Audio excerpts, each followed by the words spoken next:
कृष्ण बोले, महाभाग धर्मनंदन सुनो, तुम्हें इस समय वह प्रसंग सुनाता हूँ जिसे राजा मानधाता के पूछने पर महात्मा वशिष्ठ ने कहा था। फाल्गुन शुक्ल पक्ष की एकादशी का नाम आमल की है। इसका पवित्र व्रत विष्णु लोक की प्राप्ति कराने वाला है। महानदाता ने पूछा, द्विश्रेष्ठ, यह आमलकी कब उत्पन्न हुई, मुझे बताइए। वशिष्ठ जी ने कहा, महाभाग सुनो, पृथ्वी पर आमलकी की उत्पत्ति किस प्रकार हुई है यह बताता हूँ। आमलकी महान वृक्ष है जो सब पापों का नाश करने वाला है। विष्णु भगवान के थूकने पर उनके मुख से चंद्रमा के समान कांतिमान एक बिंदु प्रकट हुआ। वह बिंदु पृथ्वी पर गिरा, उसी से आमलकी का महान वृक्ष उत्पन्न हुआ। यह सभी वृक्षों का आदिभूत कहलाता है। आंवला जो है ना, ये आदि वृक्ष है। ये ब्रह्मा जी ने नहीं बना, अवैश्य में नहीं बात। ये भगवान ने एक दिन थूक दिया, तो जो थूका तो चंद्रमा की कांति जैसा एक गोल गोल बिंदु बन गया, आंवला बन गया। वो आंवले से आंवले का वृक्ष बना। ब्रह्मा जी भी पैदा हुए थे ना, सृष्टि बनी थी, ये जब की बात है पहली या वैश्य महा। तो ब्रह्मा जी आश्चर्य करेंगे कि यो आंवला कहाँ से आया? मैंने बनाया नहीं, मेरी सृष्टि से परे की चीज है। तो यो आदि वृक्ष है, इसलिए यो दिव्य वृक्ष है। हाँ, दिव्य होगा। आंवले का वृक्ष 6 के 6 रस होते हैं इसमें। एक फल में अन्य हर चीज में एक रस होगा, मीठी मीठी होगी, खट्टी खट्टी होगी, कड़ी। इसमें 6 के 6 हैं, 6 रस हैं इसमें एक फल में। और इससे ज्यादा गुणकारी, लाभकारी, स्वास्थ्यकारी फल चीज दुनिया में और कोई है ही नहीं। त्रिफले में जो पड़े हो आंवला, आंवला ही मेन होता है उसमें। ये भगवान का बनाया हुआ है, इसलिए आज ये कथा काशी तो है ही, या आंवले के महत्व की कथा है। काशी रखो न रखो, आंवला शुरू करो, जो है इसका गजब का फल है। इसी समय समस्त प्रजा की सृष्टि करने के लिए भगवान ने ब्रह्मा जी को उत्पन्न किया। उन्हीं से इन प्रजाओं की सृष्टि हुई। देवता, दानव, गंधर्व, यक्ष, राक्षस, नाग और तथा निर्मल अंतःकरण वाले महर्षियों को ब्रह्मा जी ने जन्म दिया। उनमें से देवता और ऋषि उस स्थान पर आए जहाँ विष्णुप्रिय आमलकी का वृक्ष था। महाभाग उसे देखकर देवताओं को बड़ा विस्मय हुआ। वे एक दूसरे पर दृष्टिपात करते हुए उत्कंठा पूर्वक उस वृक्ष की ओर देखने लगे और खड़े खड़े सोचने लगे कि प्लक्ष आदि वृक्ष तो पूर्व कल्प की ही भांति हैं, जो सबके सब हमारे परिचित हैं, किंतु इस वृक्ष को हम नहीं जानते। उन्हें इस प्रकार की चिंता करते देख आकाशवाणी हुई, महर्षियों, यह सर्वश्रेष्ठ आमलकी का वृक्ष है जो विष्णु को प्रिय है। इसके स्मरण मात्र से गोदान का फल मिलता है। स्पर्श करने से इससे दूना और फल भक्षण करने से तिगुना पुण्य प्राप्त होता है। इसीलिए सदा प्रयत्न पूर्वक आमलकी का सेवन करना चाहिए। यह सब पापों को हरने वाला वैष्णव वृक्ष बताया गया है।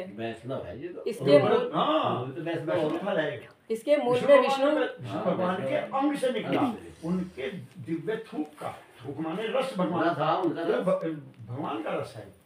इसके मूल में विष्णु, इसके मूल में विष्णु, उसके ऊपर ब्रह्मा, स्कंद में परमेश्वर भगवान रुद्र, शाखाओं में मुनि, टहनियों में देवता, पत्तों में वसु, फूलों में मृदगण तथा फलों में समस्त प्रजापति वास करते हैं। आमलकी सर्वदेवमयी बताई गई है। सर्वदेवमयी है, सारे देवता वास करते हैं आंवले में। अतः विष्णु भक्त पुरुषों के लिए परम पूज्य है।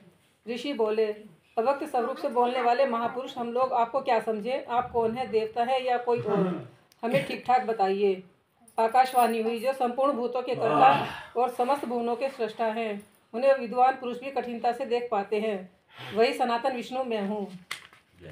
देवादिदेव विष्णु भगवान का कथन सुनकर उन ब्रह्म कुमार महर्षियों के नेत्र आश्चर्यचकित हो उठे। उन्हें बड़ा विस्मय हुआ। वे आदि अंतरहित भगवान की स्तुति करने लगे। ऋषि बोले, संपूर्ण भूतों के आत्मभूत आत्मा एवं परमात्मा को नमस्कार है। अपनी महिमा से कभी च्युत न होने वाले अच्युत को नित्य प्रणाम है। अंतरहित परमेश्वर को बारंबार प्रणाम है। दामोदर कवि और यज्ञेश्वर को नमस्कार है। मायापति आपको प्रणाम है। आप विश्व के स्वामी हैं, आपको नमस्कार है।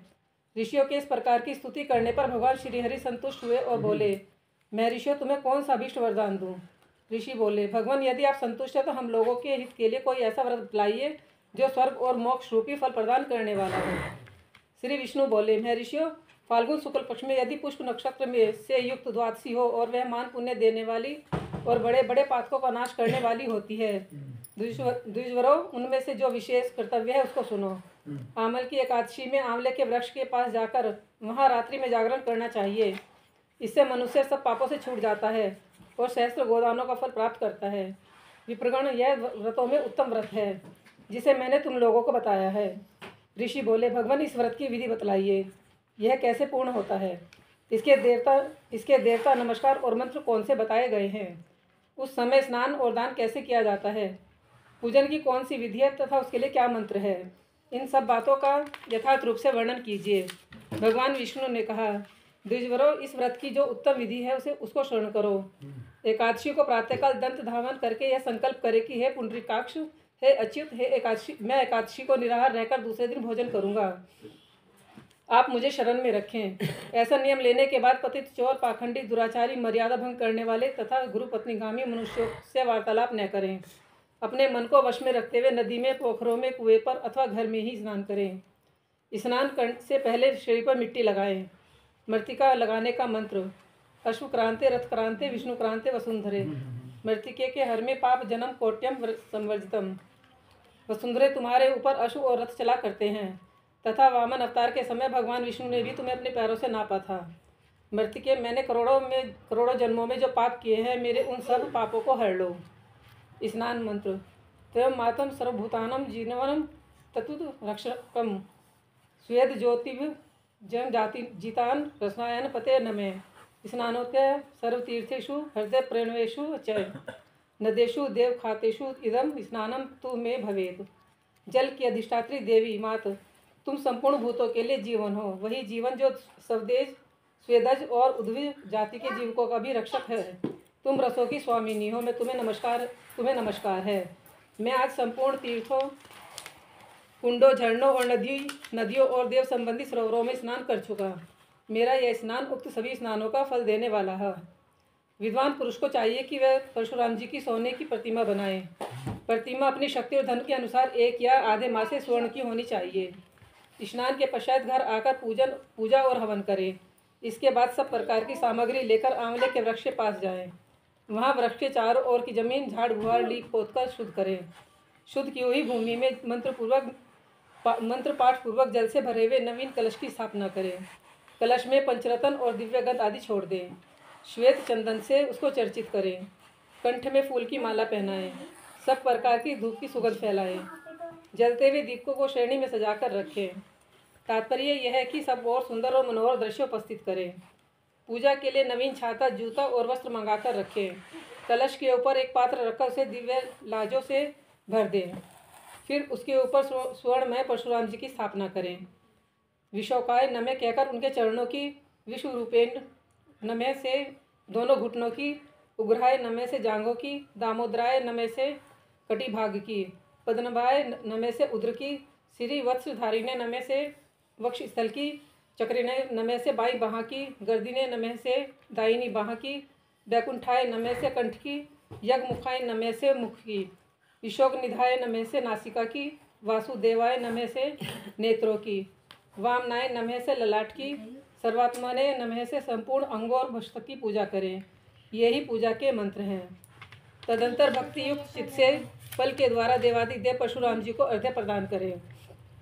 अर्घ्य का मंत्र इस प्रकार है: नमस्ते देवदेवस्य जगजाम दग्ने नमोस्तुते ते ग्रहाणम ध्यानम दत्तमाल्यकम युतम हरे।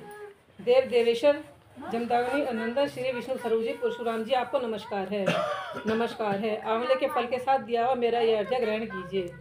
तदंतर भक्ति युक्त चित्त से जागरण करें। नृत्य, संगीत, वाद्य, धार्मिक उपाख्यान अथवा श्री विष्णु संबंधित कथा वार्ता आदि के द्वारा वह रात्रि व्यतीत करें। उसके बाद भगवान विष्णु के नाम लेकर आंवल की वृक्ष की परिक्रमा 108 या 28 बार करें। फिर सवेरा होने पर श्री हरि की आरती करें। ब्राह्मण की पूजा करके वहाँ सब सामग्री उसे निवेदन करके दें। परशुराम जी का कलश, 2 वस्त्र, जूता आदि सभी वस्तुएं दान कर दें। यह भावना करें कि परशुराम जी के स्वरूप में भगवान विष्णु मुझ पर प्रसन्न हो। तत्पश्चात आमलकी का स्पर्श करके उसकी प्रदक्षिणा करें और स्नान करने के बाद विधि पूर्वक ब्राह्मणों को भोजन कराएं। तदंतर कुटुंबियों के साथ बैठकर स्वयं भी भोजन करें। ऐसा करने से जो पुण्य होता है वह सब बतलाता हूँ। सुनो, संपूर्ण तीर्थों के सेवन से जो पुण्य प्राप्त होता है तथा सब प्रकार के दान देने से जो फल मिलता है वह सब उपयुक्त विधि के पालन से सुलभ होता है। समस्त यज्ञों की अपेक्षा भी अधिक फल मिलता है, इसमें तनिक भी संदेह नहीं है। यह व्रत सब व्रतों में उत्तम है, जिसका मैंने तुमसे पूरा वर्णन किया है। वशिष्ठ जी कहते हैं, महाराज इतना कहकर देवेश्वर भगवान विष्णु वहीं अंतर्ध्यान हो गए। तत्पश्चात उन समस्त महर्षियों ने उक्त व्रत का पूर्ण रूप से पालन किया। नरश्रेष्ठ, इसी प्रकार तुम्हें भी इस व्रत का अनुष्ठान करना चाहिए। भगवान श्री कृष्ण कहते हैं, युधिष्ठिर, यह दुर्दुष व्रत मनुष्य को सब पापों से मुक्त करने वाला है। श्री कृष्ण भगवान की जय।